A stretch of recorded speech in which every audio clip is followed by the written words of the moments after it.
આજની બાળ વાર્તા હરણ અને કાગડો. ગાઢ જંગલ હતું. એ જંગલમાં એક હરણ અને એક કાગડો રહેતા હતા. કાગડો ઘટાદાર વડ ઉપર રહેતો હતો અને હરણ વડ પાસેની ઝાડીમાં રહેતું હતું. બંને ખાસ મિત્રો હતા. દિવસમાં એકવાર બંને મળે નહીં તો એકબીજા ચેન પડે નહીં. એકબીજાની સાચી વાત સ્વીકારે અને પ્રમાણ વર્તે પણ ખરા. જંગલમાં એક શિયાળ હતું. એ ઘણું લુચ્ચું હતું. હરણને જોઈ એની દાનતા બગડી અને હરણનો શિકાર કરવાની ઈચ્છા થઈ. તે હરણને રોજ નવા નવા ખેતરોમાં લઈ જવા માંડ્યું. હરણને સારું સારું ખાવાની મજા પડી ગઈ.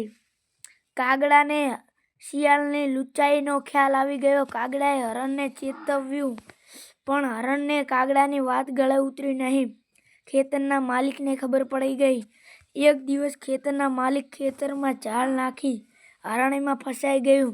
હરણ જાળમાં મરી જાય એની રાહ જોતું શિયાળ થોડે દૂર સંતાઈને બેઠું. કાગડાએ હરણને ન જોયું એટલે તે શોધવા નીકળી પડ્યો.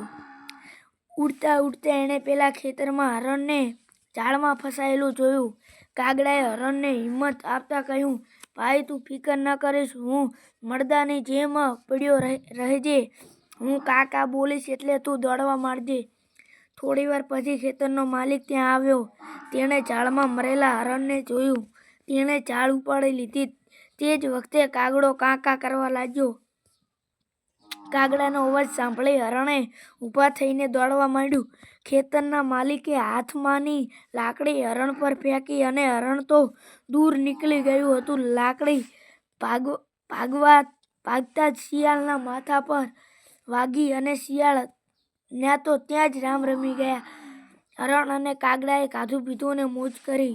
બોજ ખાડો ખોદે તે જ પડાય.